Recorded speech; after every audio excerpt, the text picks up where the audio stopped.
listening after. All right, so Take with it away. that, I'm glad to have you all here tonight. And one more reminder for the group. You may take notes. I am definitely encourage it, but just again to give you pressure relief, your notes will be coming to you tonight by email. By the Meetup page, and they'll be PDF and they'll be beautiful. So, scribble your notes as you may, but if you don't catch up, don't worry, you'll be covered. And are you okay if people ask questions while you're talking, or do you want to That's fine. save them for the end? Or I would work either way. If you Either feel way. that you have a question at the moment, I'll definitely answer it. If not, we'll have Q&A at the end. And then the fun part for all of you, I don't know if you read the descriptions today, our fun and great exercise to explore, we're all going to be playing Wolfram Alpha at the end of the day today. So you can really get into the sandbox and dig and make sandcastles and all the good things. Because the thing about differential equations and like other math, it's exploratory. It's not a math that you can learn by reading. You have to explore to learn patterns, to figure out all the applications and theorems. Because it can be theoretical, trust me, it can, and it'll just put you to sleep. As much as I love the subject, the theory side puts you to sleep. But when you get to the applied, it's beautiful. You see physics in action. You see chemical reactions from classic chemistry in action. You even learn how to get electric circuits working in your household, like your light bulbs and all that. But to get there, you have to run into it head first. After, you can go into the background and the why. But honestly, you guys are worried now, with me, the how. What do you need to do? What can you do? Afterwards, if you want to read a theory book, they're all available. But I'm going to get you guys more into what I like, application side. That's the only way you're really going to pick this up. Because when I had the course years ago, and I'm going to pass around this book if you all want to see it. This is the book I learned from exactly 10 years ago, and I kept this book on my shelf. I've tossed every book except this one from undergrad, and this is my Bible. I love this book. So I also linked to this book at the end, so you guys can, buy it on Amazon if you wish, or just look it up some more. But this book was excellent. For all the programmers in the room, I don't know if you guys are familiar with MATLAB. There's a lot of MATLAB scripts that were written in this book to have you implemented if you want to make a formal program. But you don't have to. Wolfram Alpha, it cuts out all the error and all the work, because the programs do the rest for you. So you can view it two ways. But if you want to really program, you can also use this book. So I'll pass it. Sorry. Huh? Who was the author? This is James C. Robinson. Okay, so I have it here for you guys after if you want to just flip through. All right, so we'll start. So today our topic is Introduction to Ordinary Differential Equations. On the board you have my email. So again, I encourage you all, if you feel that you have any questions, thoughts at 2 a.m, please send them to me. I'll definitely try to answer them as soon as I can. All right, so section 1 we're going to cover now is the history of ODEs. ODEs are short for ordinary differential equations, and we have a quote from Kit Williams. He says that Newton, of course, was the inventor of differential calculus, so his place in the tale is quite special. Okay. So, first thing we need to know is that this theory started back in the mid-17th century. Okay, the first way it started was with Newton, the famous Isaac Newton of physics and math. He introduced it as a theory of Fluxion equations. The Fluxion just only meant a change of quantity in the original definitions he wrote back in the original text. But that doesn't work for us because as Leibniz and then the Bernoulli brothers joined the field, they started to formalize it as differential equations, which is what we know now, which is the change in quantity over time, which is the standard way of viewing differential equations. And the first work in this field, which was a book, was known as The Method of Fluxions by Newton.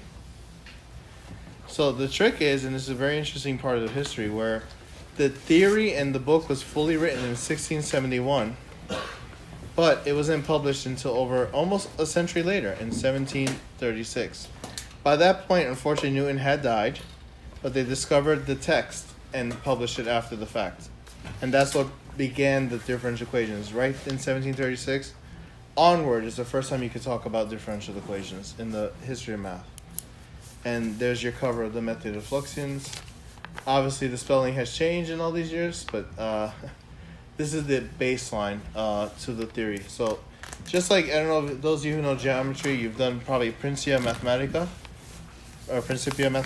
It's the same thing for differential equations. This was the original text that was basically done by one author and not shared to the world till the end. So So it took 40 years to get that book published? What happened was he died in the time, and instead of trying to compete with Leibniz, because they were competing at the same time, and just like with calculus, Newton and Leibniz had that very bad coincidence of, hey, I discovered it first.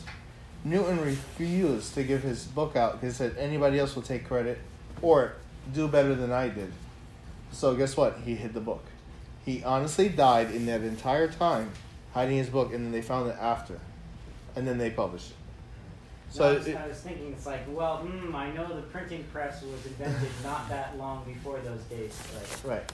So the point was secrecy. They said it in all math, especially modern math, the competition forces you into secrecy.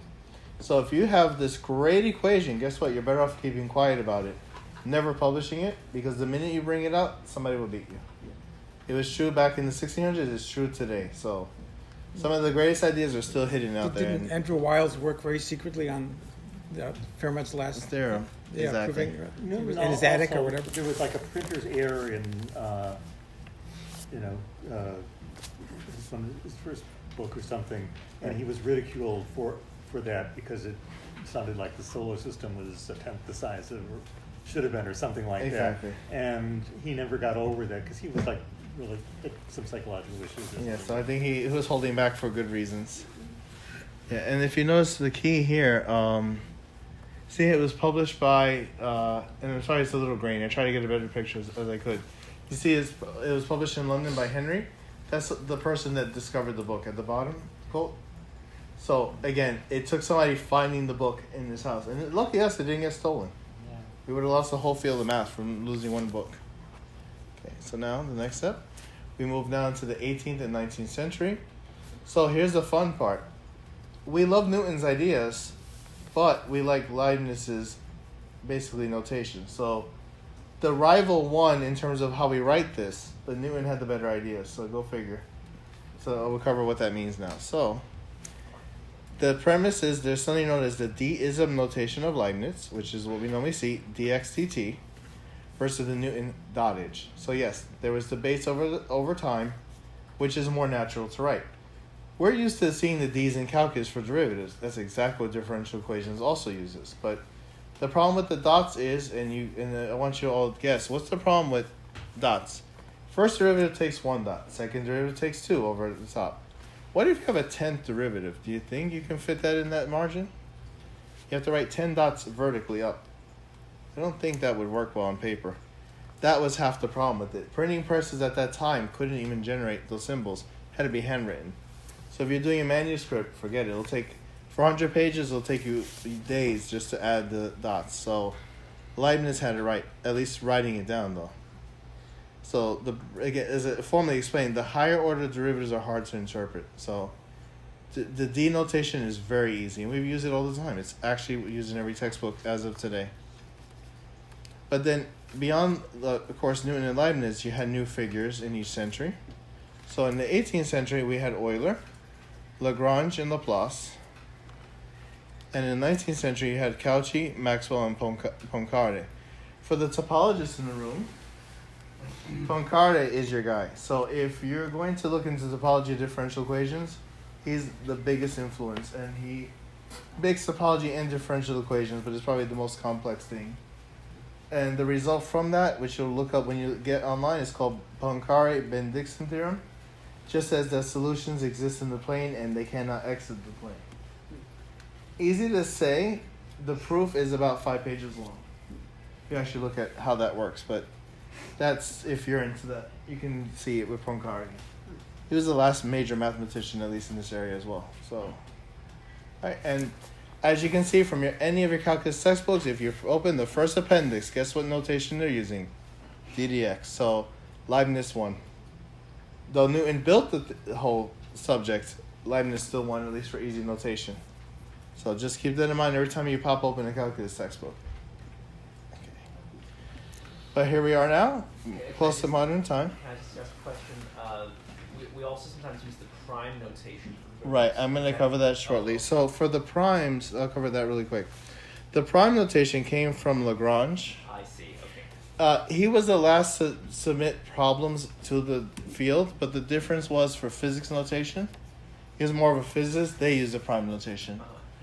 But everybody argues, no, the real physics notation was the over dot. But again, hard to print, hard to read. And again, try reading a 10th dot derivative. You just, first your mind gets blown. Secondly, it doesn't even fit on the page. So it's like, I'm glad I never caught on.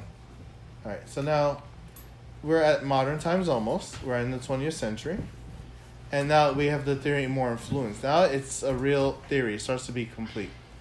So now we included the set theory. And this had consequences for theorization, meaning you have sets, the sets have elements. If you take unions of sets, you make a new set. But the only trade-off is you're not doing sets of numbers, you're doing sets of functions. So you're worried about your sines, your cosines, your tangents, your exponentials all getting along and all together. But again, that's a very big theory. So this alone is just poking at it. I mean, the real things are covered in several textbooks. And then here, then you include the topological aspects. We mentioned our friend Poincaré. These are the existence and uniqueness theorems. You solve the problem using techniques, but the better way to do it, if you can draw the solutions on the plane or any graph, I could tell you the solution exists without doing any ounce of calculus. Some will say that's cheating, but they said, listen, if you can solve the problem in 5 minutes and use graphical methods, why not? The trade-off becomes you have to use computers for more modern differential equations. They're extremely hard to draw on paper. Secondly, you don't have that much time. If you're, let's say you're in an exam and you're solving these, you can't. You'll need software. So when I get to the end of today, we're going to explore together in Wolfram Alpha, so you guys have your first free tool to play with differential equations. Which once you see that, you'll feel much better. The other thing is you should know there was applications made to certain fields at that time. For quantum mechanics, there's a famous one-dimensional square wave problem, which tells you that you had a photon of light trapped in a box, and it obeys a certain differential equation for the energy at the two ends. It's finite. That alone is a second-order differential equation, and you can solve it by hand. You also have dynamical systems, which are two competing differential equations that work together. And the one new method that came from that is called Frobenius method. That just says if the systems are competing, every solution is just added together. So solution for X can be added to solution for Y, and you can get yet another solution. So you can actually, just from one solution, find all possible solutions to differential equation, which is also very nice for theory. The last thing, of course, from our physics friends, we have relativity theory, and specifically it's called the Friedmann equations. These are derived from the time of Einstein and his field equations. This is the famous equation for the time of the Big Bang. So with this set of equations, you can actually solve for when did the universe first exist, in so many years ago or light years ago. Is the first one Schrodinger? Yes, and he jumped right to it. Okay.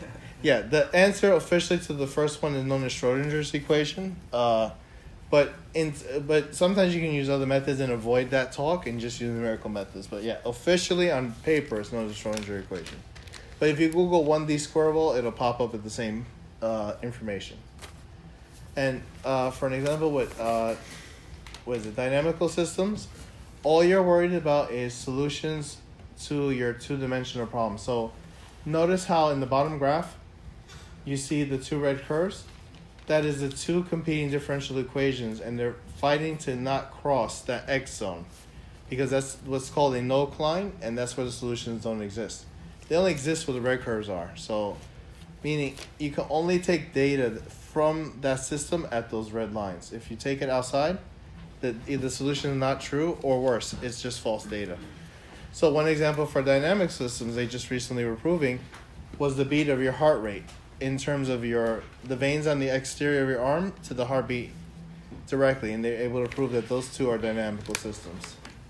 So you can check your pulse in your heart versus the pulse in your wrist and just model it with the same exact math. So although it's for show, it can be using real applications. Trade-off though, you need more advanced software to do half of these problems. So again, systolic and disystolic? Exactly. Oh, okay. See, somebody's read. So he's good. Yes. So that's a blood pressure problem, and there's more application. The other famous dynamical system, you may have heard this before, the fox and rabbit problem. You can actually study the model of how a hungry fox is out eating the rabbit population. you can see that it cycles in and goes eventually to where the hungry foxes do out-eat the rabbits. And you'll see it on a graph. It's also less violent for the audience. You just see a graph. But this is also the famous dynamical system. You'll see that soon. Okay. All right. So now, the history is short. I'll admit, even in the literature, is not really well explained. I found history for every other subject, but so instead I'm going to go to where we're stronger.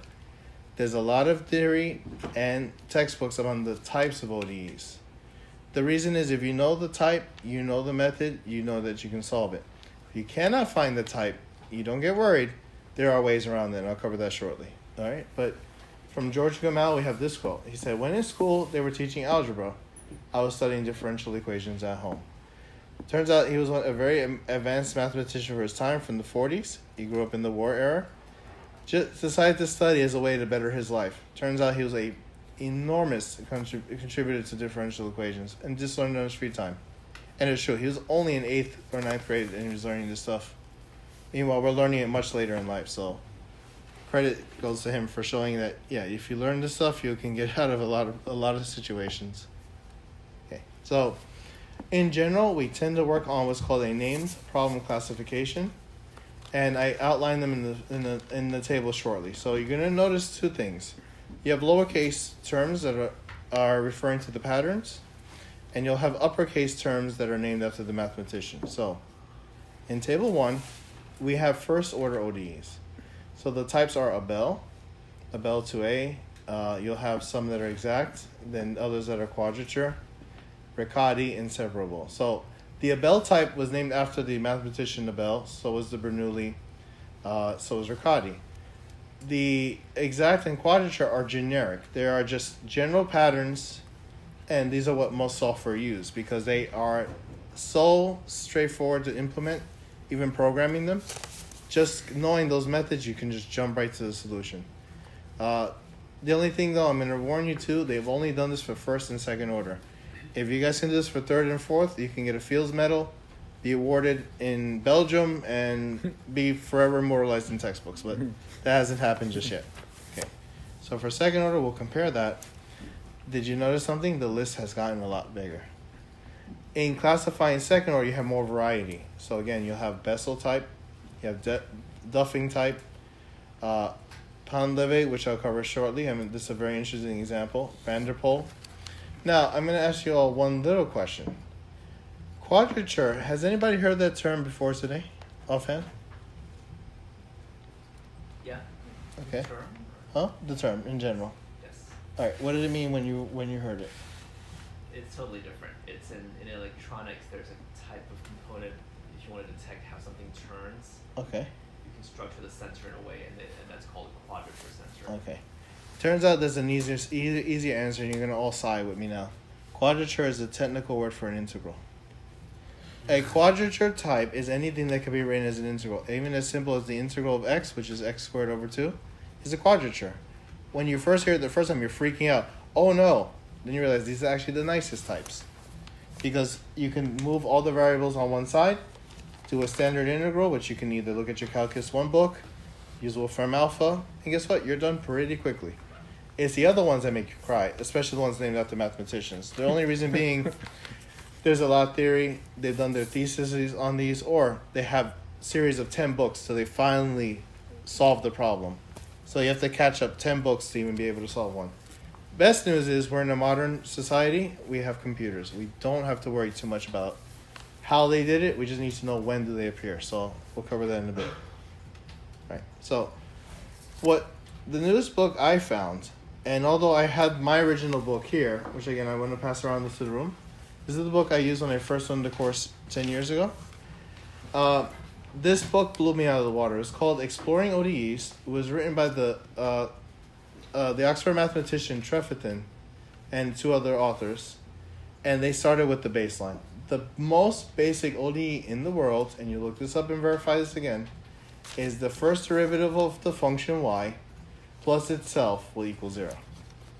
Okay, that's how you read that. The prime is the Lagrange notation for a derivative. They started with this on the first page of the book. And I'm like, okay, these guys are serious. And what they did is they used something called the flash scheme. And you say, wait, what is the point? when you do a flash scheme, they're saying this. You don't have to know the method. You don't even have to know the mathematician. If you can go right to the pattern immediately, you can solve this the fastest way possible, and it'll remove all the work from you. The other good news, and I found this hilarious, Wolfram Alpha natively uses this without ever telling you that. I just noticed that coincidence right away. So it automatically uses Flash. This is the fastest way. This book was written literally just last year, December 2018. So we're 3 months into this book, and you guys are all lucky to see this evolve. And this is from 10 years ago to now. They've come out with this brilliant, brilliant method. So the idea being first order is because your highest derivative was y prime, not y double prime, not y triple prime. Just one prime makes it first order. L is for the fact that it was linear. Linear means you did not modify the function at all. I didn't square it, I didn't put it in exponential, and I didn't multiply with anything else at the same time. So it's linear.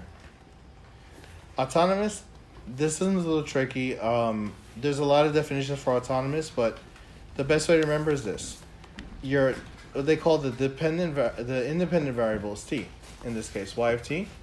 If that variable doesn't appear anywhere in the equation, it doesn't, because I don't have t times y anywhere, it's automatically autonomous. That just means the solutions are constant and the coefficients are constant, meaning the left and the right are all numbers. So that solves a lot of your work.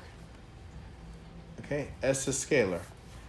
The scalar meaning is it only depends directly on y being a function of t. You do not have two functions here, because had you had x of t and y of t, can't be scalar. It's actually a system. So these two are competing equations. You don't have that though. Mark, does it have to be I didn't linear understand in that. the function itself, or also in the derivative? So for the linear to work, it has to be for the derivative and the function. Those can't be multiplied or squared or even under the square root. So it has to be both. Well, I have that in the last case. You say I wrote y times y prime. That would be a nonlinear combination because they were multiplied together. So you can't separate them. All right.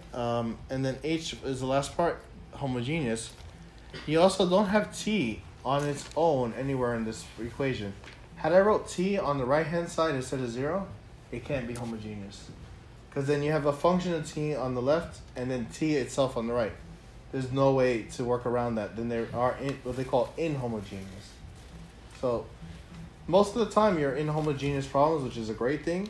The problem is though, if you ever change that right side from 0, then life gets a lot harder. So I'll cover why in a minute. The good news, and I love them for doing this, the textbook is completely free. You have that link to access it at home, and you can download it. The other thing is, depending on your personal style, if you actually do like it, no pressure, it is a good book to have. I actually bought it. I got it on Amazon used for $40. New is $60. It's a good book to have on your shelf. But however, if you just want to read it on your free and leisure, stay to the free version. It's the exact same. I checked though. They're exact copies. Question, does that equation y prime plus y equals 0 correspond to any real concrete problem, or is it just very hypothetical? So the way that this problem is explained is if you had a function whose so we'll do it on scratch paper. All right, so I'm going to work on the backboard, and I want you guys to follow with me just for a minute. Because he asked a great question. He said, what real-life problem would use this? If any. So let's start with this. Okay. So we wrote first y prime plus y equals 0. Okay? So what this just says is this. The derivative plus itself is 0. You can just move this over to the right-hand side. Okay? So a little bit of algebra. So now you just say back this way, easier. The derivative is equal to the negative of its own self. You're like, that still doesn't really help me, right? But you can think of it a certain way. It's that, what does the derivative usually mean? The slope, right? You can go, there's two ways you can view this. If you want to take it as, let's do it this way. Exponential. So let's set it up as y of t first off, okay?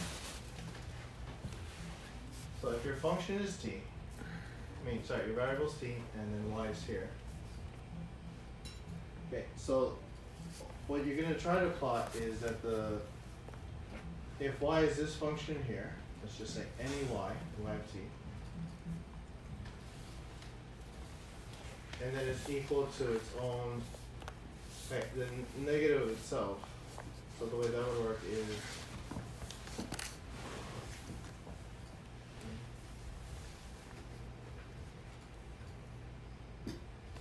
negative y of t. Okay. The only way that can be true, one easy way that can be true is how? Well, these two are separated apart, right? There's a lot of space between them. Easiest solution, and you're gonna laugh, you're like, that's cheating. What if the function was a constant and just equal to 0? That would work, right? How many would agree? Because if y of t was 0, y prime of t is also 0. That definitely works, right? Derivative of a constant is 0. Derivative of 0 is also 0. But you're like, I'm not happy because you just said it was a function. Well, there is one other way to do it. So if you were to say, okay, and again, you would have to really look into the background as to how this would work. But how many want to see the shortcut, or how many want to learn the real method to solve this? Can I get a raise hand for a real method? Okay. All right. So you bring me into a great example. So with this type of equation, notice there's no t's, right, anywhere. They're all just y. You have to trust me here. Okay. So we're gonna do one idea. From this equation, we kind of have a little bit of help. If I have y prime over y, okay? So let's just write it over here one time. Y prime equals negative minus y. If I divide both sides by my minus y term, okay?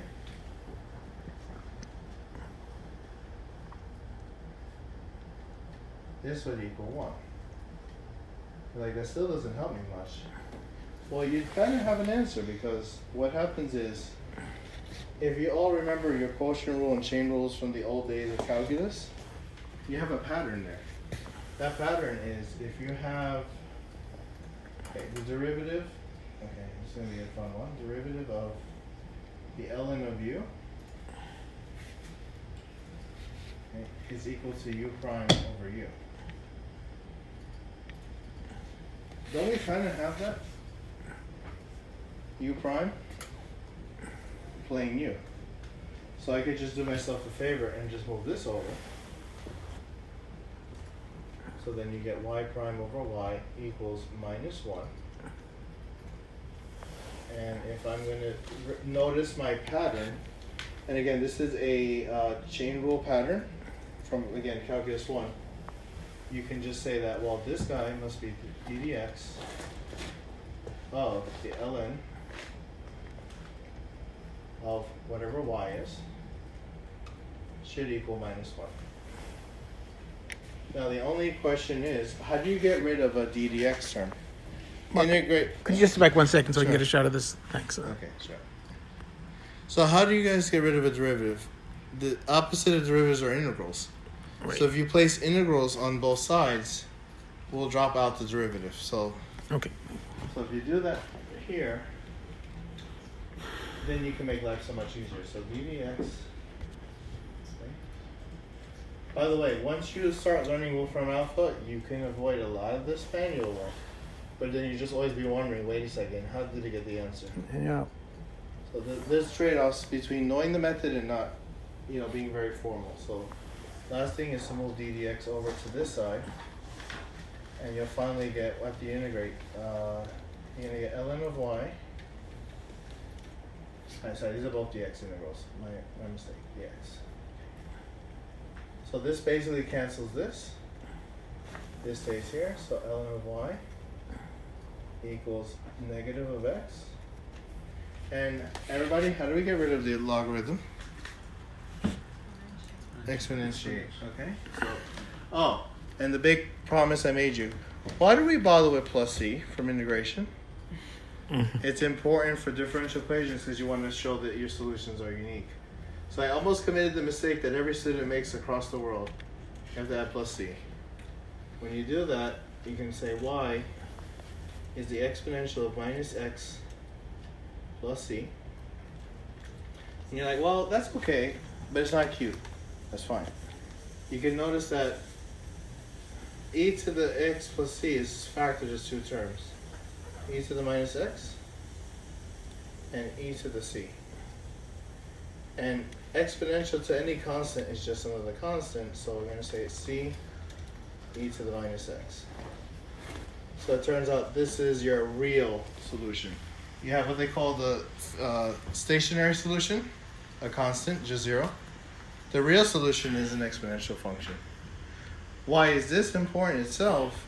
These are decay functions. So if you had this type of equation, okay, the maximum is c. If you go along x, here's y. Where do you think this comes up? These are half-life problems.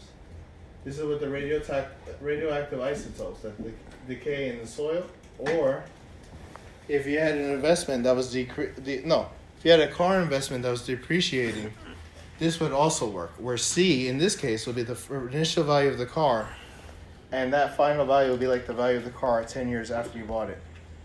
So it's either half-life or depreciation if you're into finance. That's how these would come up. But there's so many examples with just this one model. The other way this works too, cooling models. If you had to do the temperature in a cooling system, like a fan on a cup of tea, the same thing would happen as well. It follows the same pattern. So the point is, one equation can describe 3 problems already. That's why your job is to only know what pattern do I need. The actual problem doesn't matter. The technique does. If it just happens to solve half-life, that's great. Your only job is to figure out how do you get there. Because then you just plug in whatever numbers you'll need. So this is also for the cooling problem. Okay, so I hope that kind of helps. But yeah, the trade-off is you had to know the pattern first. But again, as you read the books or any example textbook that I provided at the end, you'll see how these start working.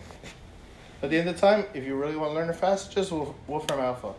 It'll get you to the solution and you'll start realizing how it works faster.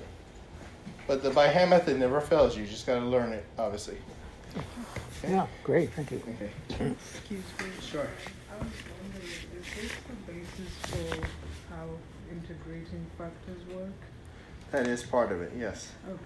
The only problem with integrating factors, I'll cover that too, only works for first order equations. It doesn't work for everything. Once you get the second order, you can't integrate any factor anymore. But Wolfram Alpha catches integrating factors too. Okay. So this is a couple of ideas. All right. So, but honestly, if you all started reading the Exploring book, they cover a lot of these examples, and they cover the physical parts that go with it too. So that's going to be a very useful reference book coming up. All right, and there's the cover just for reference. Okay, so just like the seagull, you'll be soaring if you get this. If you're not, you'll stay in your nest. So we'll hope that you get this. Now, if you use what Trefethen's book talks about, you can then use a flash scheme to classify the ODE. So here are some ways, and she just talked about it, integrating factors. So if you sit down and you classify your ODEs in these patterns, so remember, capital letters mean first order, linear, autonomous, separable, homogeneous. If the letters are lowercase, it's the opposite. So a lowercase f means not a first order, so second, third, or fourth. You can actually count out all the patterns in one try. So I can tell you which ones are separation of variables, like the one we just did. There's 4 ways to get that possible. There are only 2 ways to get integrating factors. And it gets worse, I'm so sorry. Pickard integration, which means you integrate in 3 steps to form the solution by integrating the last integral. It's annoying. I did it for an exam once. I never want to see it again. So just note that that's there. Characteristic equations are cool. The only problem with them is they only work in very limited cases. It's lowercase f, meaning second order, linear, and so on for the rest. However, y'all have to remember your quadratic equation, and that's probably been a while. So it only works, and every textbook teaches you use a quadratic equation. But you'd be laughing that when my professor first covered it, we all stared at each other like in shock. Like, we don't need that again. I said, yeah, you do. And even though we're like we were juniors in this class, everybody forgot their quadratic equations. The advantage of having a calculator that can do it, great. But yes, you have to refresh just to do characteristic equation. All it says is the solution is based on the roots of the quadratic, and if they're both positive, the answers are exponentials. If you get the solutions are imaginary, it's cosines and sines. The advantage of that method is so fast to figure out what your solutions look like, it'll be done in under 5 minutes. Eigenproblems are directly from the world of physics. These just say that problems satisfy not only a beginning condition, they belong also to an end condition. So you have a problem fitting in a domain like a square box, a problem along a beam, a problem between a well. Those are very constrained problems. The only good thing is you can call these problems out immediately because they all have names like Schrodinger's equation, and you look them up online and you have the answer in 5 minutes. When you're learning them in a course, not so fun though, because you'll never figure out what equation it was. Had they told you the first time, you would have found it already. But they'll pose it like, there is a finite wire from 0 to L, and it has this amount of heat, and is made of nichrome. And you're like, what are you talking about? You're realizing, this is the heat end problem from Duffing. Yes, but they don't tell you that. You're just busy looking at nichrome wires and drawing this problem over and over until you realize, I know what I'm doing now. And then the last is linearization. If the problem has too many complicated terms, you've cubed things, you've taken logarithms of functions, you made it really hard, you can sort of cheat and approximate the functions out so that you can write them back to linear things like x and y.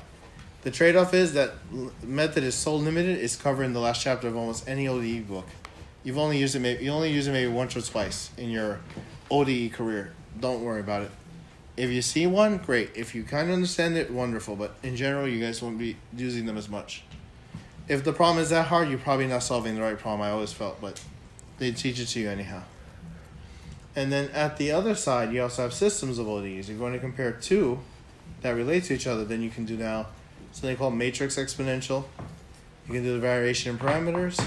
Linearization again, or again, pick our iteration. But on a system, it's worse because you got to integrate the integral to integrate the other integral, and you're back and forth for about an hour before you finally get a solution. So just know they're there. Don't worry about them too much, but it depends how far you want to really go into this. Okay, and then here we go. Now, I wanted to show you all, regardless of where you are in this subject, the most complicated. This is the time where I want you to realize the textbook fails and you have to go into the literature. And yes, you got to read peer-reviewed papers. You have to see YouTube talks. There's no way you're going to learn this in the course, but I want you to know how hard these can get. Only because, not to scare you, but to warn you that this subject is misleading. You saw that small equation that took less than my finger to write on the board, and I did a lot of math for that. You can only imagine what happens when it gets harder. There are points where they have to invent new fields of solutions, new types of series, and new types of integrals just to solve them. And these are people that have been working on the problem for 50 years and still haven't solved it. So just know that these are the worst of the worst, but keep them in your back of the mind, and just know that if you ever see one, call me, or worse, just ask Wolfram Alpha. But just so it's named after the French mathematician Pont-Levé. He has 6 types of equations, the first being the type 1. And you look at that equation and you laugh. The second derivative of the function is equal to a parabola, basically, 6y squared, and then you add t. You're like, looks harmless, right? Well, guess what? To this day, there is no formal solution for this problem. You ask Wolfram Alpha, do you know what it does? It throws numbers at you. You say, solve it for me when y is 1. It'll tell you 0.8. What? It literally gives up and just uses numerical methods. That's valid because you can get an answer. For any theoretical mathematician, they get frustrated because they want to know, I want to do it on paper like that. Can I do it? You really can't. The other example, which is also amazing, is then Pont-Levé type 2. Same start though. The second derivative of the function is now equal to a cubic function plus a linear part and any constant alpha. You're like, that's great. This does have solutions, but guess what? Not in exponentials, not in logarithms, no tangents. It revolves Bessel functions. Bessel functions are like the last functions in the world. They usually live in physics problems Engineering too. and engineering as well. They also only have applications in large software that you have to usually pay money for. Excel kind of has them, but they're a little messy. At this point, you get taunted. You have an answer, but it's one you don't like. So you really can't win. So if you see these, we use caution. Okay, and then linearization, is that is sort of like approximation to the ones where you can't really solve, or well, the best way, and I read some papers on them, is this: they officially agree Pound-Levet type 1 cannot be solved officially by what they call exact methods. You can only do numerical. Has that been proved or just surmised? This or been surmised so far. Like the world's expert, which I led to his slides, is Clarkson. He's the only author that's worked on this problem for about 20 to 30 years. He's the only one that's put the conjecture that 1 is probably never solvable. But, and again, the world of math is somebody will wake up 5 years from now and probably solve it. And he'll feel really bad if that happens. But within reason, 1 can't be. 2 has a solution, which doesn't make sense. Why is a 2 easier than a 1? That already throws you off. But it has a solution in what they call non-standard functions, or basically what they call transcendental. You get an answer, but not one that you probably like. So, where you guys can picture exponentials and logarithms, if I tell you all Bessel, can you tell me kind of what a Bessel looks like? Probably not. You have to end up going to Wikipedia pages at 3 a.m. like I did, and then realize that's what a Bessel is. Okay. But you're doing that every time you're going into these problems, so you're not enjoying it as much. So if you have a thesis in this, probably you do like it.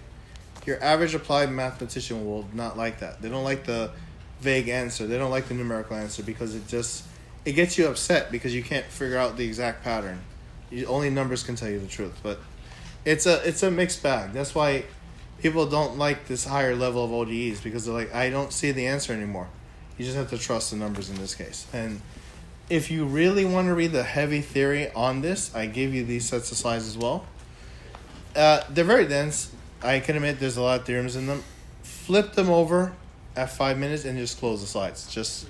But I want you to see how bad it really gets, because he walks through the argument of what is bad. No, this what you saw before is not even bad. This is bad. So, but it's interesting to see what the worst in the field is, and these are the champions of probably the hardest equations. So for these two specifically, can we go over why they get that characterization of flash?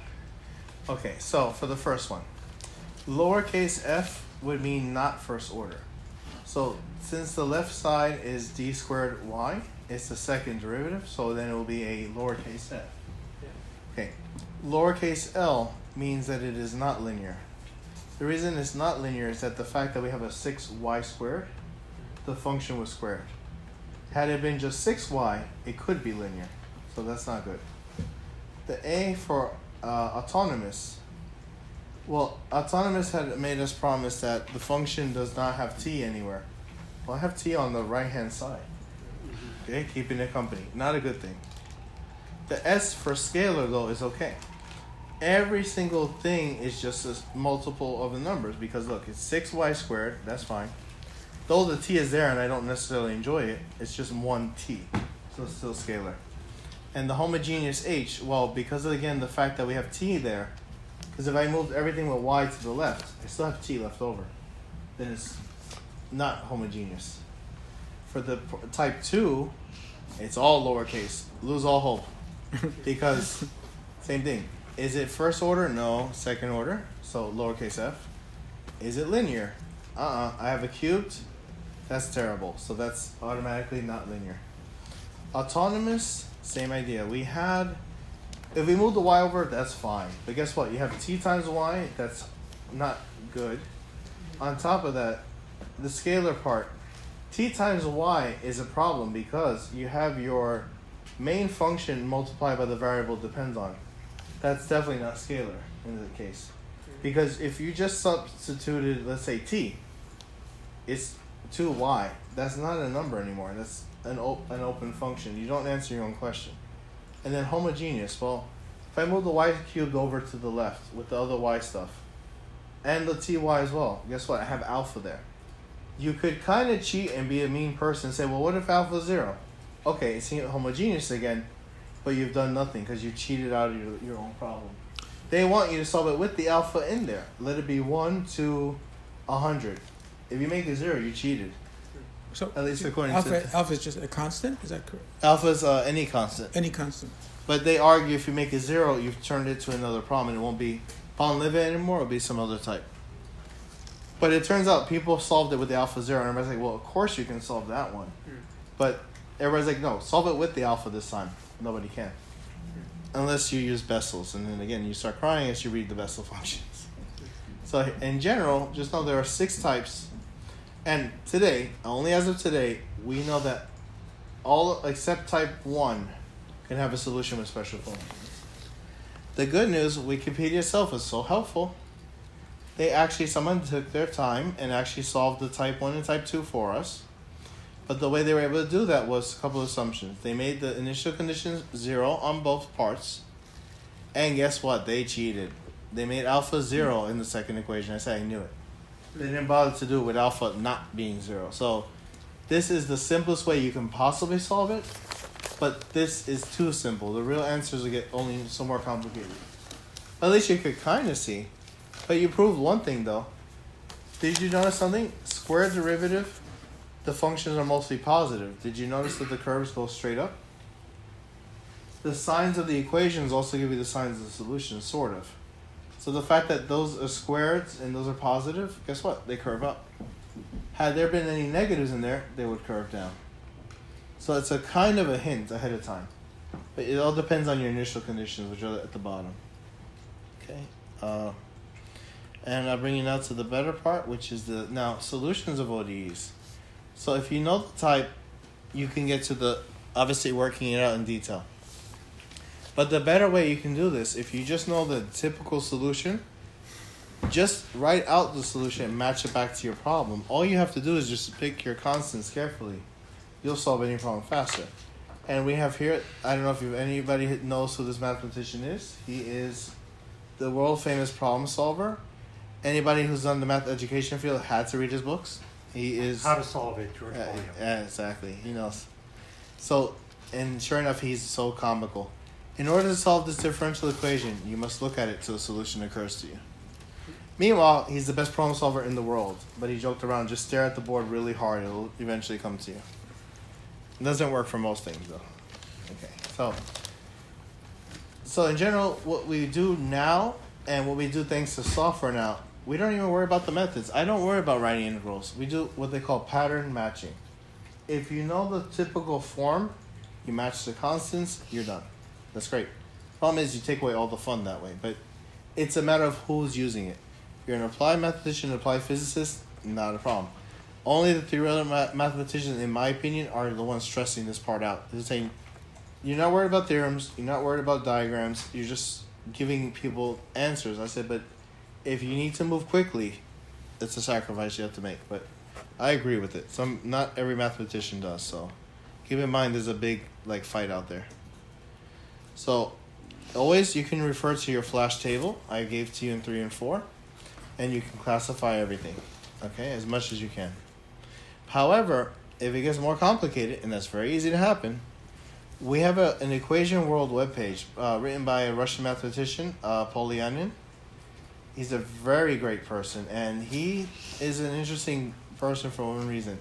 He publishes official handbooks for differential equations. That's his day job.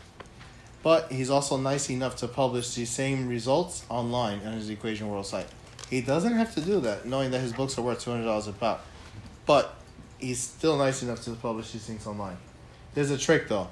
The real books have at least 50 more equations that you can't see unless you buy the book. I found that out. I looked at it once in Barnes & Noble, and I realized what the difference was. So you have one site for single ODEs, like the ones on the board over there. But you also have the second site, which will cover the system of ODEs. He took the time to do these all analytically with algebra, and he does them in general for any A and B constant or any initial conditions, so that way you can match exactly your numbers. If you know that A is 6 and B is 2, plug it right in. You solve all your headaches. The only trade-off is even he couldn't figure them all out, so there's going to be a gap somewhere. So I'll help to cover that now. Okay? So yeah, sure enough. Sometimes your ODE pattern is not in the literature, so there's only 3 options left to go. Try a computer algebra system. Those are outputs from advanced algorithms. So you have MATLAB is one. You have Maple and Mathematica. I don't know if that rings a bell to anybody in this room. Sort of, kind of. Okay. Those are paid software. I'm sorry that I think that limits your learning because you gotta pay $200 for licenses. That's not fair. Wolfram Alpha was the only one willing to solve that problem and say it's free. The paid version is $3. That's a cup of coffee, and to learn all this math. So I'm gonna have you guys have fun. You're gonna see why you can save so much money, so much time, and you'll be smiling knowing you're not paying $200 for software. And the other way is Power Series. For the programmers in the room, I'm sure you may have heard recurrence relations prior. It is stuff like, oh, the current xn is 5 times the last xn, and you iterate that. Guess what? That works for these too, because if you plug in series into the equations, you just got to plug in a lot of numbers. After a while, you start getting your solutions. Trade-off though, it's just a number. You'll never know if it's an exponential or logarithm, but it's okay as long as you get your answer. And the last part, numerical methods. So this alone, there are about 100 books on numerical methods because they work on algorithms that rely on step size and tolerance. Step size is when you're cutting your x-axis into small little slices. So if you go smaller, it gets more accurate. Tolerance is, and this is an interesting concept, what error are you willing to accept? A lot or a little? The joke is, how do you know if you're accurate if you can't know the real solution? People have written 100 papers on this, or thousands, and you're like, huh? Well, it turns out you just compare the old solution to the new as you're running the same methods, and you know it's probably getting more accurate. So if you're running at step size 0.5, and then at 0.1, you start to see the solutions start to look the same. And if the answer is 0.5 both times, you can pretty much take that to the bank and like, yep, that's the answer. But that doesn't always work. There's limits on these. Also, the methods have changed in the last 50 years because of newer computing. So a method that worked 20 years ago has probably been replaced by now. So we got to always stay in the literature for these. Okay. And here's the piece de resistance. I've been dying to get you guys here. The better way to solve, or newer way to solve, is now called computational intelligence. And that piece of tools are called Wolfram Alpha.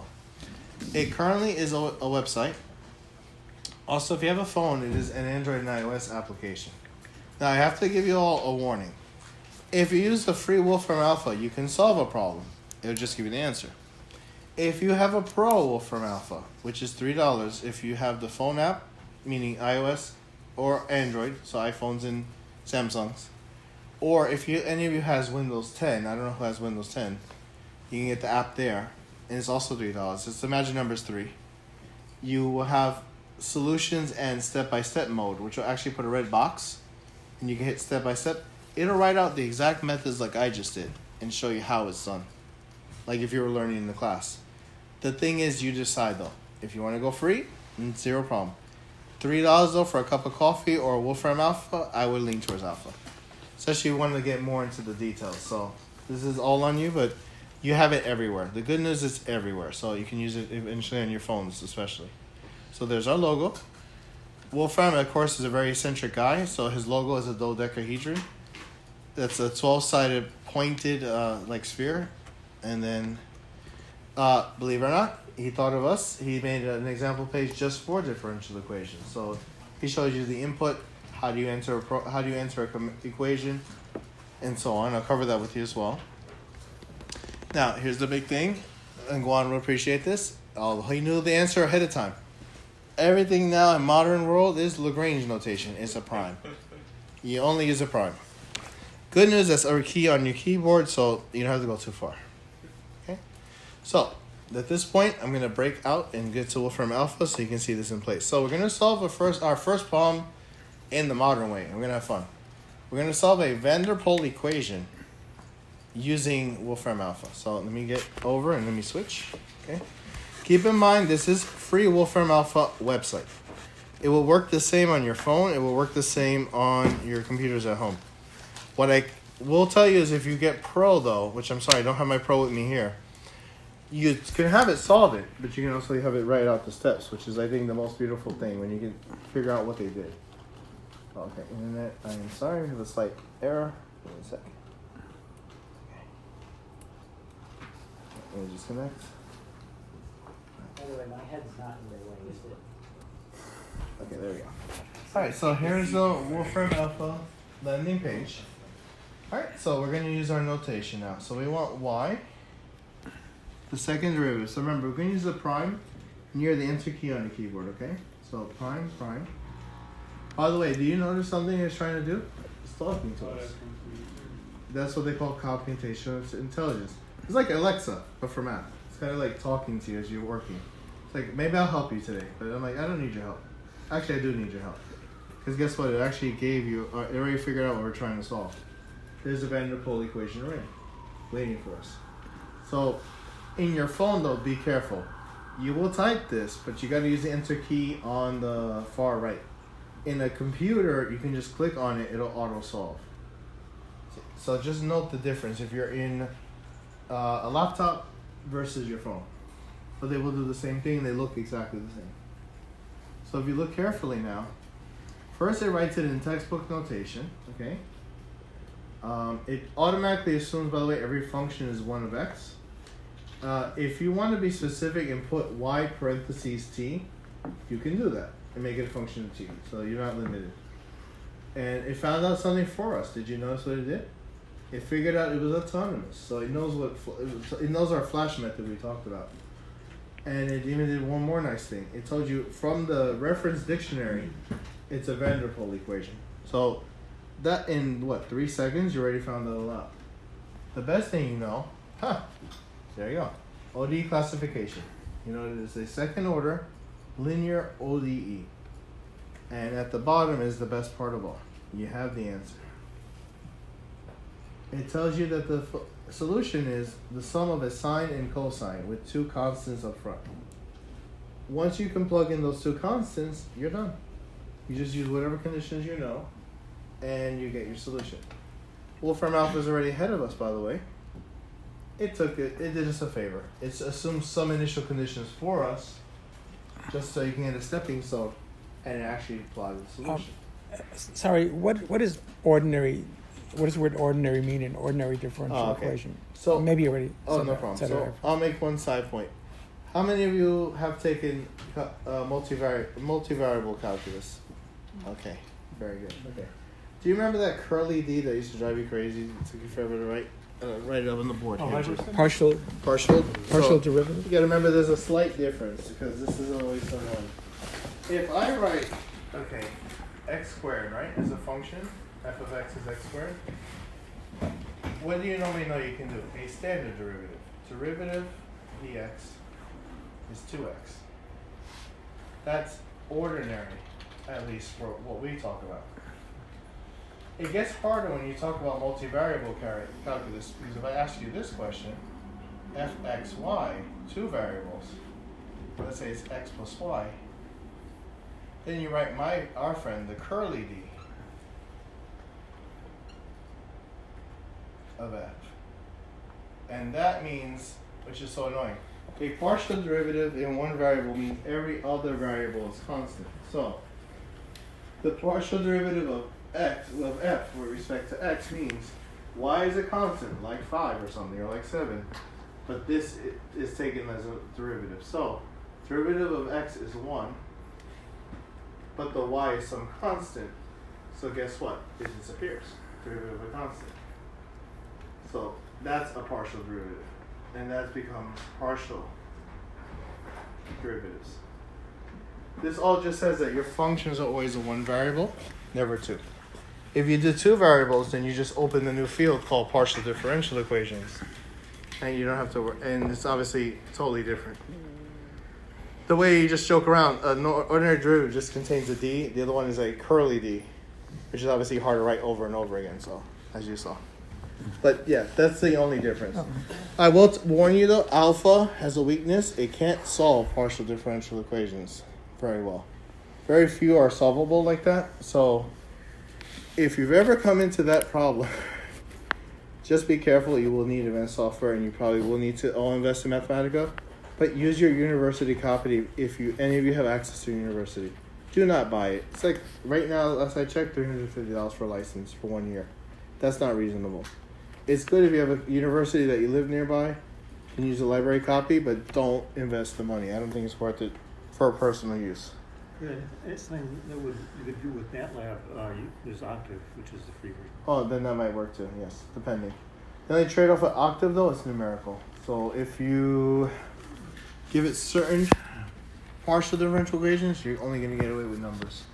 Yeah, it's a general program. You know, so that's one idea. And the last thing I want to show you all, what a standard solution looks like. See, with y as a function of x, those are your solutions. See, those are definitely sine curves. As you can see, they bounce up and down in periods. But see, it did you the favor and just solved the whole thing. So now, with this in mind, let's have fun. I want you guys to toss problems at it. Let's all have fun together. Conleve 2. Conleve too? Is that these squared second derivative of y equals like 3y cubed plus yx plus 2? What am I making? Well, let's see. It's going to be y. So y double prime squared. Okay. You're right in the beginning term. All right. Even I draw a slight blank. Let me just get it back open. Yeah. Conleve 2. Okay. So a little bit back. Yeah. All right. So 2y cubed plus 2y plus alpha. Okay. Yeah, I was wrong. I don't think you square it. Yeah, I don't think they do work with double bonds like squares. Oh no, it's just the second derivative. There you go. It's fun to solve it the other way too. Okay, so there you go, 2. And you use multiplication, so just y cubed. Let's see, let's go y cubed. Ty.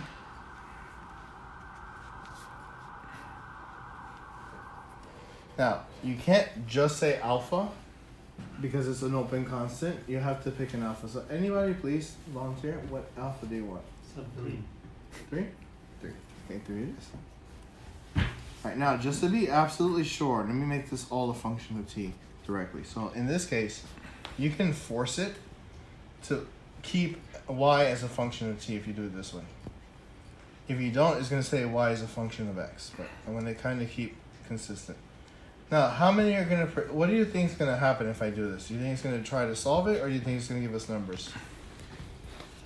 Just as a guess. Okay, numbers so far? Something with Bessel functions. Okay, let's see what happens. I'm going to hit the equal key and let it do its magic. Well, good news. It classified it. So that's a start. Okay. Yeah, cheater. So what do you think it did? It went right to numerical methods. It didn't bother. So I'm not bothering to solve this. Leave me alone. It ends up running a numerical method in under a second and plots it. How many are satisfied with that answer? Honestly. If you scroll down further, is there anything else? Yeah, absolutely. But even just at the first glance, would you be okay with that? Like, would you turn that into like a research project? Like, would you in general feel happy with that being an answer? Could you go back? Because the boundary conditions are, Right. So one, they pick the boundaries for you. That may not helpful because maybe your problem doesn't ask for y0 over 1. Maybe it wants it to be 5. I say it just annoys me. If I know the answer is a function, why are you plotting it? I want an actual formula. Problem is, it can't. It's proving to you what Clarkson has been pointing at for the past 20 years. You can't do it. So even Wolfram was probably taught years ago or told when he was building his program, yeah, just don't bother. Will Wolfram let you return to the enter prompt? and give initial conditions? Conditions, you can, yep, and I'm going to cover that right now. And by the way, here they go, sampling solutions. If you sample all your possible solutions by picking different y0s and the derivatives as 0, this is what could happen. But you're right. Now, we can give an actual initial condition. So all you have to do is add a comma and specify what you want exactly. So for a second order differential equation, you have to specify the original function and specify its derivative at a point. It can be the same point, which is usually what we do. So meaning, see, they're both at 0. If you want to be a little more creative, but I wouldn't recommend it at first try unless you're really sure, it can be at different points. You can specify the main function as 0 and the derivative of like 5. You gotta be very careful doing that because it can lead to sometimes what they call singularities, and the literally says no solution.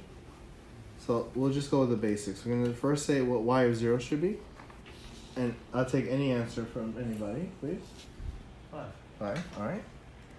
All right, and I need a volunteer for y prime at 0. 2. Okay. So we're gonna rerun this again.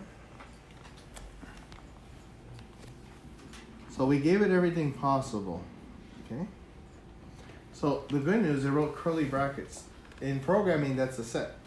It's the function with this pattern, with these two conditions. So the good news, Wolfram Alpha understood you perfectly. It plotted it, again, cheating on us because it just didn't bother solving it. But you finally get what you want, though, which is... One question. Hmm? What do you get if you click on open code? Oh, let me see. Open code? Try more up. If you scroll up. Oh, let me see. I'm sorry. There on the right, a little bit down. Bottom right. Oh, open code. Okay, let's do that. Something went wrong. Try again. I think that's a feature of Pro. I don't think that's a feature of Free. I think what it is, because there's one tie-in, which is weird. Wolfram Alpha and the real program Mathematica use the same language. I believe it gives you the code to use this into Mathematica. But I don't want you guys paying $300 for a program. I really don't. Unless, again, you work in a university and you have access, don't do it. But I believe that's to give you Mathematica code to run the same ROMs. But you can do it from here. But guess what? It did work because the function, as you can tell, at y0 equals 5, although it's not labeled the best, I'm very sorry about that. I had to learn how to modify alpha. But you have to trust that on the left side, that's 5. That first point, I don't know if you can all see it on the plots of the solution. That left box plot, I don't know if you can all see it. Or maybe I'll point at it. I'm sorry, yes. Question. Y of t. Yeah, y of t. So on the left, yeah. So on the far left is 5. Y of equals 5. And did you notice something? It tends right to infinity. Okay. It's using partial derivative notation. Um, On the left there. That's okay. Unfortunately, sometimes it'll read it wrong. It's actually a standard derivative only because it's y as a function of t. But even a partial of t for one variable is a normal derivative. But sometimes the notation does bug out and It's it'll misleading. give it. It's misleading. So Okay. you guys, for the most part, ignore the curly d's and treat them as normal. Oh, okay. But I think it's for notation because the squares appear better on the. It's like a type. Was it a typing issue? Mm-hmm. But otherwise, just treat that as a standard D. Does it time out as easily on the website as it does on the app? In terms of the app, they're pretty stable on the phone. The website can run much longer though because it doesn't have to worry about bandwidth. The other reason I would caution you, if you don't have an unlimited data plan, running alpha for a bit will eat your data. So, working on Wi-Fi if you're home, if you don't have unlimited, but yeah, it eats a lot of data. I learned that as I was plotting equations on the train going home. I'm like, yeah, it eats data because it has to run in the cloud and recalculate things. That's why it's so fast. But so I think the timeout, you mean it's the amount of compute resources. Yeah, right? it says Right. compute It's timeout, exactly the same on try the with more, and then I It's did- exactly the same on the web page Yeah. as it is on the app. Yeah. So if you give it very complex problems, it's like, sorry, I'm not going to spend that much CPU time. that's right. not the three. But I would admit it's faster on the computer only because you have more processing power behind it. It can take the data calls from the server a lot faster. Sure, but on the server side, it still allocates the same amount. Oh of yeah, CPU absolutely. resources for I would each agree program. with that Yes, point. maybe if you have like a really crappy cell phone, it would struggle, to Right. put like the browser elements together. Exactly. But I mean, it's pretty, and I mean, as you guys or may not have heard, Steven Wolfram is a very scary, good guy. He spends hours and then thousands of hours optimizing all his own work, especially in Mathematica. So he's not going to let this ever have a leak or have a bad moment. His reputation rides on it. So You can pretty much push this thing to the ground. As you saw, you solved the scariest thing in the world in like, what, 3 seconds? Though numerically, at least it can do it. I mean, other software would take 5-minute runs to do this. Maple itself chokes on this problem. I tested it at home. I have Maple. It stopped. It just said, I'm not doing this problem. And it just ran for 5 minutes and froze. Sorry, I have to No go problem. later. Okay. Thank you so much. You're welcome. He's a very unusual guy. Oh, It's he like is. this whole theory of the world. I'm surprised they don't just have like inside the software a list of special cases that when it recognizes says, Well, no. in Mathematica, that is actually the case. They have a Yeah. library. But the thing is, how do you get a larger library? They put it in the cloud computing. So Wolfram's last project was cloud. And in his server, he stores over like 20,000 lists of differential equations, and it pops them out this quickly. What happens is he reads the literature that much that he uploads new equations almost monthly. So, No, I mean at least like Mhm. the stuff you would find in a textbook Oh, from the absolutely. 70s, you feel like should be able to. Oh, no, absolutely. But I mean, it does a lot. But even then, this is actually the one that's evolving and for free. Like, Mathematica, every year you pay $500 for the fact that they added, 3 functions? I'm like, why did I pay all that $500 if you don't even use them? You know, like, adding what? Bessel took Mathematica 9. We're now in Mathematica, I think, 14. It took them a while to think about adding the Bessel. Meanwhile, it's already right here. So you don't have to worry about paying for a new service. It's already built in. But even then, the trick was when you revealed it, they make a library of every possible equation and it just searches it so fast, you never notice the difference. Yeah, I mean you would probably use the same rules that like an antivirus uses. Exactly. For detecting. Alright, so now I just want to, does anybody want to solve one more problem with me before we go, and then we'll cover the last slides, or? Can we try the same equation Mhm. before, just with a minus? Sure. So, Do you want a minus on the y0, or do you want a minus on the, not for this one, for y prime oh, okay. is equal to negative y.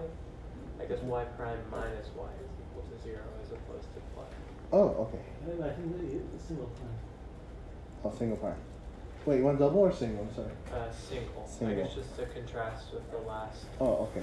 So single then. Alright. Do you want the general solution, or do you have a solution in mind? You would want General solution. general, okay. Remember, equations alone give you general, will give you answers involving C. If you put a condition, it'll put the C in for you. It's usually informative to do it by itself, so you can see where the constants normally fit in the solution. Sometimes they're added, sometimes they're multiplied, and sometimes they're divided by them. So just gotta be very careful where you see a constant. Alright, and let's see what this is. Doesn't look that bad, does it? It turns out the answer is, after you factor, something like what I just did. Okay. Is y is any constant c times e to the x. Well, this looks very different from y prime plus y equals 0. That was the negative. Right, so let's take a look at that then. Let's compare and contrast. Okay, so it says with the minus, it's positive c, e to the positive x. Now let's change it over to just adding a plus. And that's how they do it generally.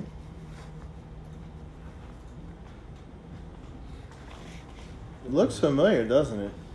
Y prime over y equals minus 1. That's exactly. See? And then it classifies it for you. And there you go. Now, this brings me to a good point. When alpha gives a very good solution, it also draws something known as a slope field for you. I posted it on the page a while back. Slope fields only tell you one thing: its uniqueness and existence as a picture. You don't have to read a picture. You don't have to read a theorem. Guess what? You get a picture. If all those lines start to meet at one point, which they do, if you notice, it's curving from the top left inward to the middle, and from the bottom left upward to the right. Yeah, they're sloping in to the solution. So guess what? The solutions follow those dashes inward to the right. Yeah, a negative exponential. Look at that. That's exactly what I have. So my solution would have fit on the top half above that 0 line. Okay? The only thing you have to know though, why is it unique? Well, that plus c we've been adding all our lives in calculus 1, guarantees that the solutions don't cross each other. That's why the lines are separated like that. Because it has to trace in between those tick marks. It has to trace. If they cross over, you don't have a unique solution. It's probably what they call periodic. It's going to circle itself. There's no solution because it can't find a start point and an end point. It's just going around itself. Like the vector field is indeterminate at that place. If Exactly. you have two solutions intersect, is that right? Exactly. Okay. The real word is it's called a no-Klein intersection, but I'm like, huh? That was that big black X I had shown you in the original plot. It says it's called an excluded region. And the real answer is what's called Poincare-Bendixson theorem, which just says if it circles at any point, you don't have any solution because it's going to circle around the plane over and over again. So guess what? It's going to hit itself at many points. It's going to hit the plane at many points. You can't stop and solve it. If you have an exponential, you can trace it with your finger. If I give you a circle, do you guys know where the beginning and end really is? It could be at the top, it could be at the left, it could be at the right. You end up debating yourself all night. So that's why it takes a big theorem to actually prove that. But if you have a slope field, your life is already done. You're like, I know exactly what's going to happen here. And yes, if you print that paper out in this one picture, and you take a red crayon, you can actually trace out all the solutions. As long as you stay between the blue hatch lines. You just draw right through them. You'll see all the solutions are exponential by looking at the pattern. Although it takes a trained eye to be like, well, how is it not parabola? You just have to be very careful how you draw these. But that's part of it. Any other equations somebody wants to try for fun, or do we kind of get how alpha is working so far? Okay. I have one question. Sure. You mentioned the term first order and second order, but there's also first degree and second degree. Those I think are the same depending on what we're talking about. Like, where have you heard the degrees from? I have a book that I'm looking at, and it's a little different from first order and second order. Okay. From what I can interpret, the explanations are not very good. Okay. I think degree in this case still would mean the order, meaning a second degree should be a second order. Second degree polynomial equation. Yeah, I think it's referring more to like the exponents. Okay. Yeah, so that's like when we looked at the pod limit and it went, 6y squared. That part, the y squared, is your second degree. But the fact that it's d squared y dx squared is second order. But again, it's annoying when they put that in the same sentence, to be honest.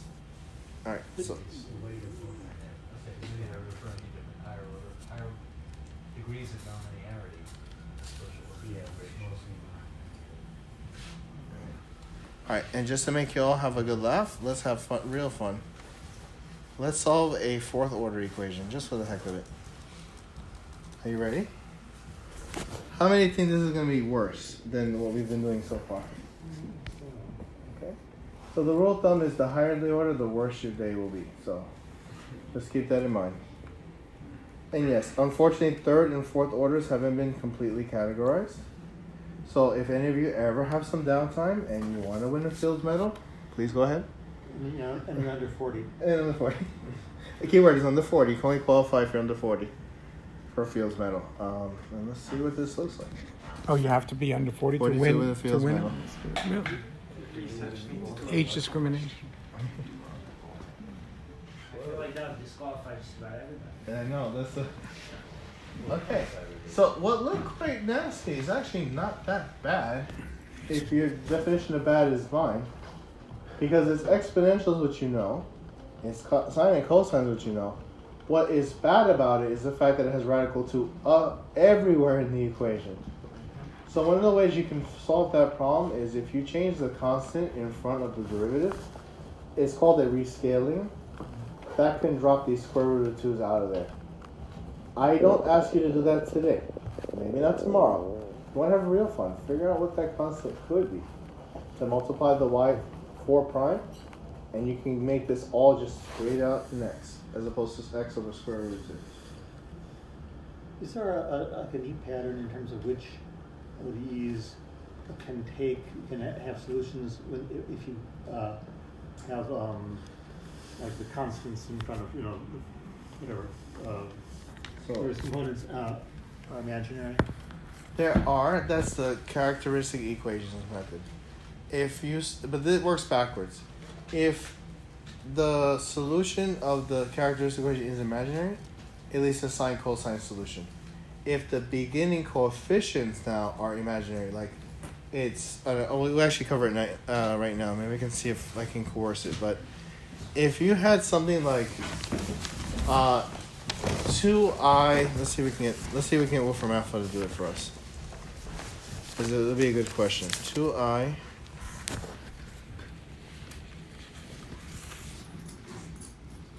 times, let's say, y prime plus, that's capital I is capital I for the imaginary unit. At least in Wolfram Alpha. And paper and pen is lowercase I, but alpha's a little odd on that, so okay. So let's see this.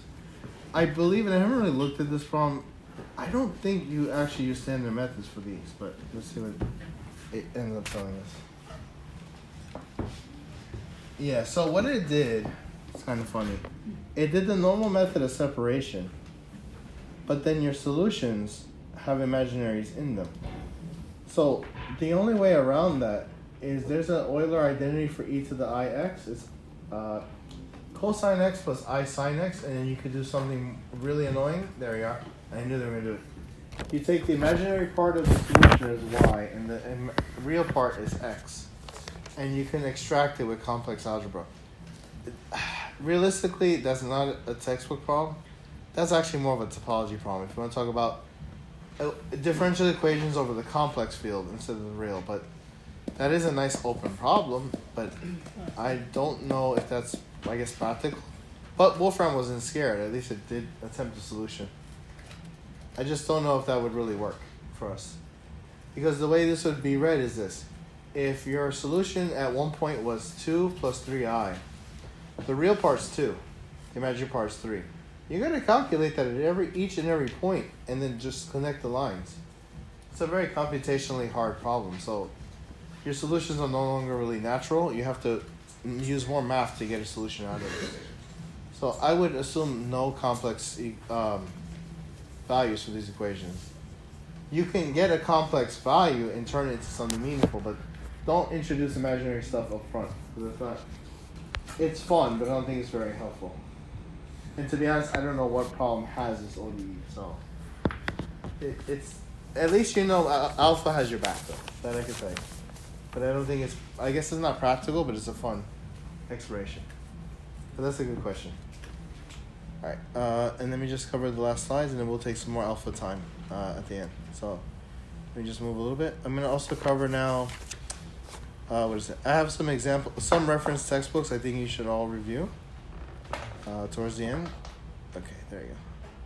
Oh, last thing I wanted to cover, although I covered it already, but again, just know that existence and uniqueness is the most important theorem in the entire subject. But all it means is this. It tells you whatever has no solution, one solution, or infinitely many. So if you had this ODE, it has no solution. Okay? If you had this ODE, you have one solution. And for this one, infinitely many. So even after specifying an initial condition, it's still not enough. At that point, you're just going to have a whole plane of solutions. This is fine for theory, but not good for practice. You only worry about those that are one solution, like the second example. You never want a no solution example, because that doesn't not that it wastes your time. You're kind of like wondering what was the point of studying this problem. There's nothing between one solution and infinitely. There's not like several solutions. No, it's either one. One. It's it. Zero, none, or infinitely. That's the three possibilities. Three possibilities. Yeah. What's the theorem? Well, the thing is, this theorem has been stated like 5 different ways, and they all have different proofs. So there's not one theorem. There's actually 5 that are all called existence and uniqueness. There's one for differential equations normally. There's one in topology, one in partial differential equations, one that uses integral field theory, which is probably the hardest I've seen, and then one using Galois fields, which is like beyond. Why not go over just, do you know offhand, or does it show us just the first one? I couldn't pull it up really quick though. Let me just do it. Let me get to the end and I'll gladly pull it up. All right. Yeah. It's just the problem is it has one name and so many identities. It's like hilariously funny. And then here's some counterexamples. You can break existence, believe it or not, with a very simple ODE. If you ask for what function's derivative is 1 over x and say that it should be 0 at 0, well, guess what? The solution is ln of x, but that's undefined as 0. Can't do it. You can also break uniqueness. I kind of pointed out to what I was showing over there. If you ask for what function's derivative is 2 times the square root of y, 2 functions can make that true. X squared, or if you want the lazy solution, plug in 0. 0 works just fine. But those are called singular solutions. A lot of people get mad at that because that's not really a solution. It works mathematically, but it's not very informative. You know, and so just there are many more counterexamples. These are the simpler ones I could find. I don't want to go too much in, but there's a lot more out there. All right, and in terms of books, I have the Robinson book I passed around the room earlier. That's the book I learned from. There's only one edition, so you can find it on Amazon. The other recommended book that's always paired off is Boyce and the Prima. There is a 10th edition as of today, but you can get any earlier edition and save some money. The other one you have is Tenenbaum and Pollard. That's a small paperback. You can honestly fit in your back pocket, read it on the train, as I did with my copy. It's a great review book if you are stuck in your main textbook. So meaning if Robinson doesn't make sense or Boyce and the Prima don't, go to Pollard. He's very helpful. And the most important one of all, and thankfully these series have come out, Bronson and Costa made the Shalms outline. If you've never seen these before, these are the best things since sliced bread. It is a book that is focused on solving hundreds of problems in a row. It says problem 1, solution 1, until problem 500 and solution 500. If you don't have your problem there, I'm shocked because it actually does cover every problem with solution and the actual methods. So if you want to skip all the hard work, just get the Shalms outline. It's also, I've noticed, free online if you can't find it on Amazon. So that's it. Look at that. Everybody, this is the book. This is Shalms. All right, let me pass this around for a little bit. All right, and there we go. All right, and then we'll cover what we learned, and then I'll cover the favorite existence and uniqueness theorem. So here we go. Overall, in history, we know that it took 350 years plus of theory to get to the complete development. And there were wide applications over several fields. Okay, types are, remember, they're classically named for the problem classification. But if we use a flash scheme, we can name them for solution methods. Okay, solutions are now based on the fact that we can pattern match when the exact method is required, but the computational intelligence of Wolfram Alpha will match it and classify and plot them. And I brought a lovely comic over. They're cheating on the math test, or they're trying to. She gives them a false solution. The key word is always to be careful of your solutions. And then at the end, I will obviously open the floor for questions, but I think I've answered you guys pretty well. And now let me answer the one other question, existence and uniqueness. I'll pull it open here, so give me a sec. Yeah, so it turns out there are 5 proofs and 5 versions of the same theorem, and it's like hilarious how they're all the same, but just keep in mind you don't need it for your purposes unless you're going to do this formally. And if you're planning to write a paper anytime soon, but we'll actually take the first one here. Pop this open.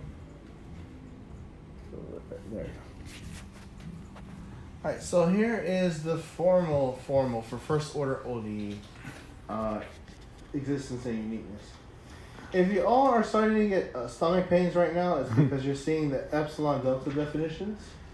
This is the definition limits from calculus. This is the most formal proof that we have. The problem is it's a 2-part proof.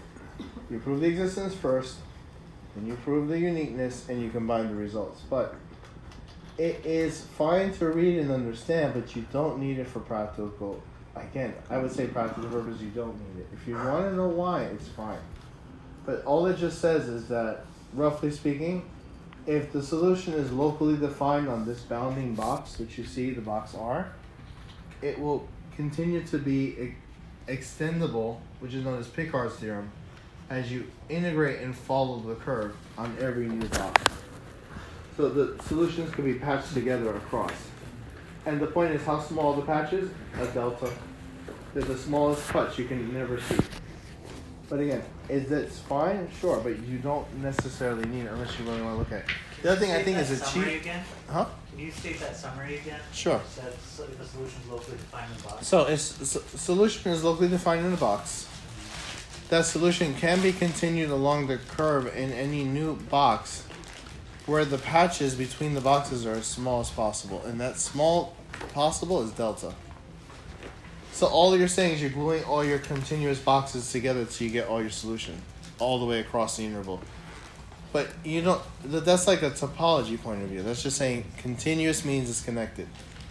But even then, what I don't like about this theorem, it kind of cheats. Theorem 2 relies on a partial derivative. What are you doing that in an ordinary differential equations class? You're using a sledgehammer to kill a fly. I don't think that's necessarily fair, but that's how the theorem has always been stated. It's just puzzling. You talked about some equations, some cases we don't have solutions, but I guess that's what given boundary equations. Right. So the last case, but that's been an open literature problem. If you pick the wrong boundary condition, then it'll be undefined. So if your solution, let's say, relies on the logarithm, plugging in 0 near and around is a bad idea. But the trade-off is if you can't predict the solution pattern ahead, you won't know if you're going to hit a problem just yet. In this case, you're going to have Wolfram Alpha yelling at you, no solution. That's fine. But in general, you should kind of know what pattern you're walking into. So if you see exponentials, jump for joy. It takes all x. So seeing logarithms, I get a little worried. If you see arctangents, run away. Because those come to periodic extensions, and that's just a whole other topic. That also borrows from partial differential equations, which says that you take intervals at multiples of pi and you extend the solution over and over again. It can be done, but not worth your time. So let alpha do that part for you. But I just wanted to give you at least slight exposure. But the point is, you guys can look at it and acknowledge it, but don't stress this too much. Even when we did in our course, we gave our professor a complete blank stare for the rest of the day. So don't feel bad. Don't feel bad. It's a very dense theorem. I'm like, it's not easy to pick up. And that's, by the way, the shortest proof I've seen. The real proof was about 5 pages long in some of the textbooks. I'm like, that's a little too much just to make one point, I think. All right, and that's about it. So with that, does anybody else have any questions? Yes. Can you speak to stiffness in differential equations? Okay, that's a good one. All right, so there are certain ODEs that are very, very sensitive on their initial conditions, and they tend to shift immediately in their values. So if you have a sharp, what they call a sharp solution, let me get an example open just so I can make it more visual. One second. Okay. So what this says is this: if you have a non-linear ODE usually, and you're relying on a differential solution with numbers, it tends to shift radically, meaning for the first half of the time the value is around 1. It suddenly jumps up and it creeps up to, let's say, a value of, let's say, 100. That jump can't be calculated very smoothly. So that's called a stiff problem because it can't calculate the derivative quickly enough at those points. What will happen is most software will go from 1 to 100 as a straight, sharp line. It can't be. No function can be completely vertical like that. So what happens is you have to then put in very small step sizes, like 0.000001. The program runs, and then eventually you'll see it smooth out and go from 1 to 100. The only cases I know of that, and I'm going to find one really quick. Stiffness ODE. But these again are literature problems. You're not going to normally see them as much, but they're out there. Let's take a look at it.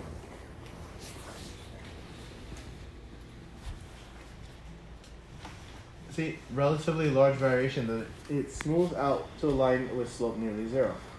So all you have to do is visualize it this way. If you had a solution, okay, let's say, all right, we're going to make this general, again, YT.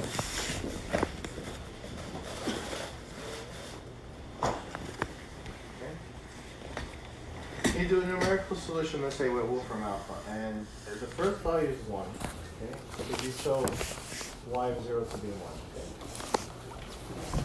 You draw the solution, and all of a sudden, because of the map, it just peaks out at one value, and right now it's 100. Okay. Well, this is what's called the stiff region. Because what function can be perfectly vertical like that? None of them. You can't capture how fast that's changing because that's the slope of an infinite slope. That breaks most numerical problems. So the only way around this is to choose step sizes that are really small in this area and really small in this area. Like 0.001, and then it'll eventually trace it out smoothly based on the real solution. But all this corner here are your errors. And if you use numerical software, you can kind of calculate them and see how bad it really is.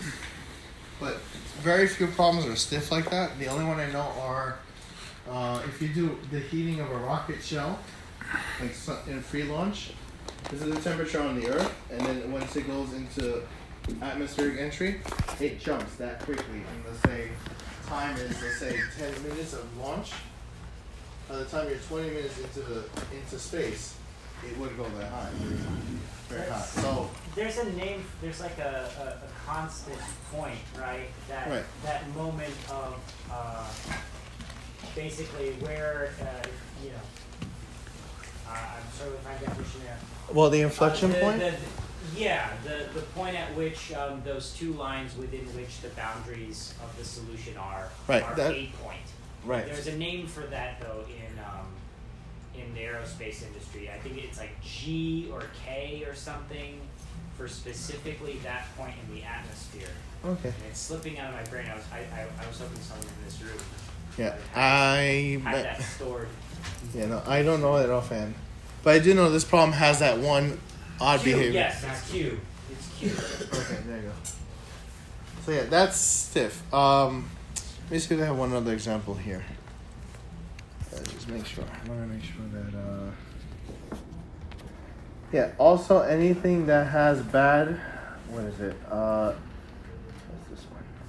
I'll find a really good example. Yeah, there's some additional examples of ODEs.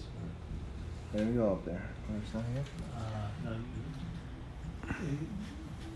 further down. That's an example. Example. So we're saying additional examples are ODEs where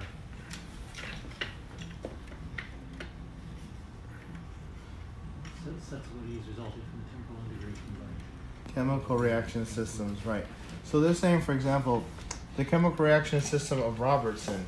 So the way you would read that equation is X is, let's say, methane, Y would be oxygen, and maybe Z is your concentration of carbon dioxide.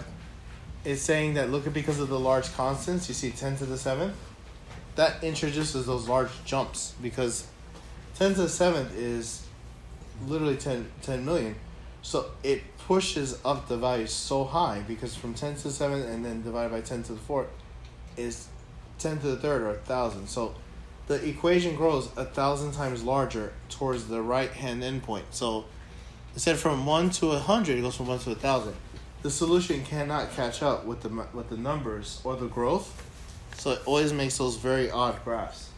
So to make them accurate again, you have to keep lowering your step size. But as you do that, your solutions take longer to run. So even alpha runs into a problem. It's like, I can't run this anymore. Or if you had numerical software like Octave, you'd be running your program for about an hour just to get one graph like this. So does that mean that there are basically, to be very high level, like, are there kinds of problems where you don't work with a constant step size? Instead, you're sort of like your step size is like a parameter of like how big your X is? So there was one which is called the Bashford method, and there's the other famous one called Runge-Kutta. Runge-Kutta is the more published one.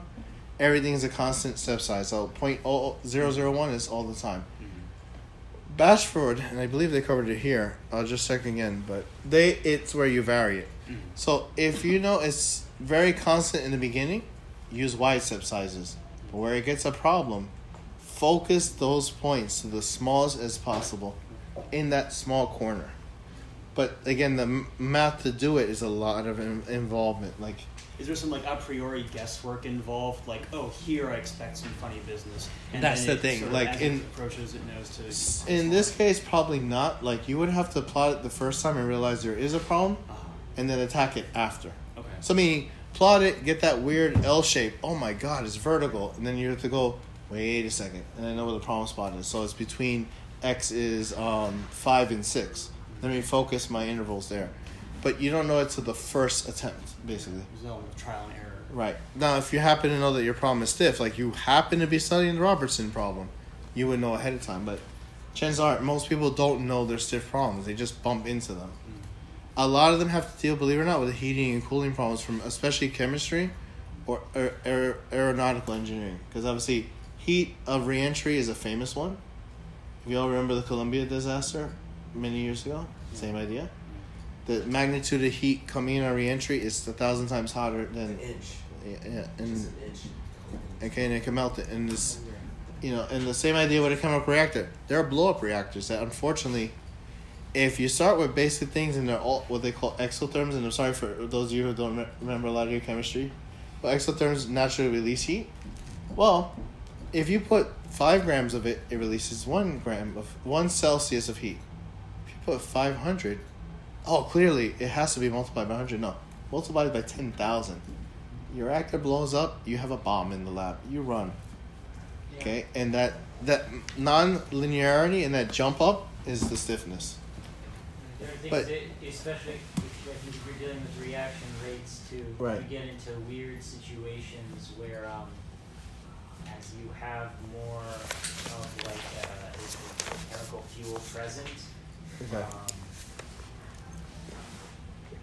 I guess it depends on what exactly. Well, it becomes your parameter and Yeah. also your your non-linearity. So The- those 10 to the 4s and 10 to the 7s are trying to say that's how much moles or grams of substance is in the reactor at the time. Yeah. But it's unfortunately, and also you see it too, y squared.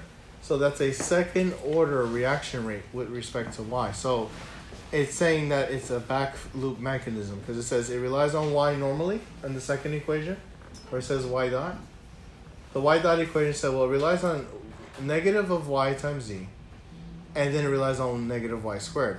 So that means that y and z are interacting in the mixture and making a product, and y squared means it's a nonlinear reaction. It can probably decay or explode, and chances are it's exploding. like an example would be there are some things which if you mix them together in particular quantities, you end up creating a third component sometimes, which then also reacts destructively with the first two. Exactly. It's like if you do, 1/10 of a gram of something, that problem doesn't occur because the Right. reaction happens quickly enough that those products can't form. That's In right. other cases they do. So this is very good stuff. So I'm hoping that this all piques your interest. So show of hands, how many learned a lot today? That's what I wanted to see. Okay. Anyway, thank you so much. So if not tonight, tomorrow expect all of you. How many of you are math for math's sakes? Everybody in this room? Sorry? In the math for math's sake? Okay. I'm gonna Google Drive the slides to you so you can have them by tomorrow. And honestly, anybody needs anything, please send me an email.